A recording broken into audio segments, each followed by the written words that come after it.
നമ്മുടെ ഇന്നത്തെ ബ്രേക്ക്ഫാസ്റ്റിന് ഞാൻ ഗോതമ്പ് പൊടിയാണ് എടുത്തിട്ടുള്ളത്. ജാറിലൊന്ന് മിക്സിയിലൊന്ന് അരച്ചെടുക്കണം. അതിന് ഗോതമ്പ് പൊടി എടുത്തു. പിന്നെ അവല് ഒരു 2 സ്പൂൺ അവലെടുത്തു. പിന്നെ എടുത്തിട്ടുള്ളത് തേങ്ങയാണ്. അപ്പോൾ ഇതെല്ലാം കൂടെ ചേർത്ത് നമുക്കൊന്ന് അരച്ചെടുക്കാം. ഗോതമ്പ് പൊടി, അവല്, തേങ്ങ. അപ്പം നമ്മൾ എടുക്കുന്ന ഗോതമ്പ് പൊടിക്ക് ആനുപാതികമായിട്ട് അവലും തേങ്ങ എടുക്കണം. ഒരു മുരിമുരിപ്പ് കിട്ടാനാണ്. അപ്പം നമ്മൾ ഇത് ഇത്രയും ആവശ്യത്തിന് ഉപ്പുനീരും ചേർത്ത് നമ്മൾ മിക്സിയിൽ നന്നായിട്ടൊന്ന് ദോശമാവിൻ്റെ പാകത്തിൽ ഒന്ന് അരച്ചെടുത്തുകൊണ്ട് വന്നിട്ടാം.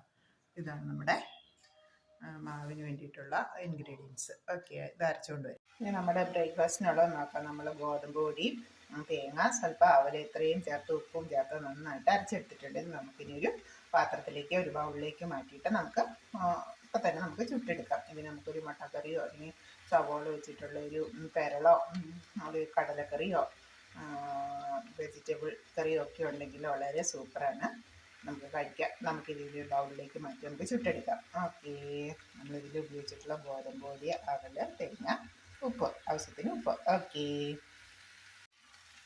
കൂട്ടുകാരെ, നമ്മുടെ മാവ് നമ്മൾ അരച്ചെടുത്തിട്ടുണ്ട്. ഇതാണ് നമ്മൾ ചേർത്തിട്ടുള്ളത്. തേങ്ങ, അവൽ, ഗോതമ്പ് പൊടി ആവശ്യത്തിന് ആനുപാതികമായിട്ട്. ഗോതമ്പ് പൊടിയാണ് അധികം എടുത്തിട്ടുള്ളത്. അതിന് ആനുപാതികമായി തേങ്ങയും അവലും ചേർത്തു. ഒന്ന് മൊരിഞ്ഞിട്ടത് ദോശമാവിൻ്റെ ബാറ്ററിൽ ഇതുപോലെ ആണ് നമുക്ക് കിട്ടിയിട്ടുള്ളത്. ഇനി നമുക്കിപ്പോൾ തന്നെ ഇത് തയ്യാറാക്കി ചുട്ടെടുക്കാം.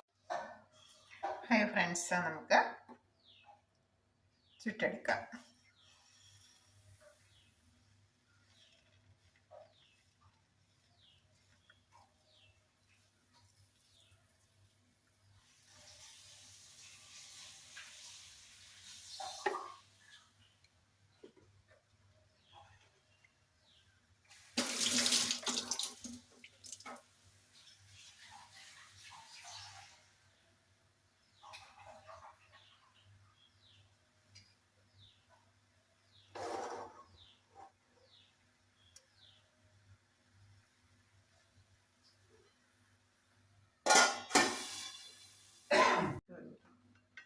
ഹായ് ഫ്രണ്ട്സ്, നമുക്കിതൊന്ന് മറിച്ചിടാം.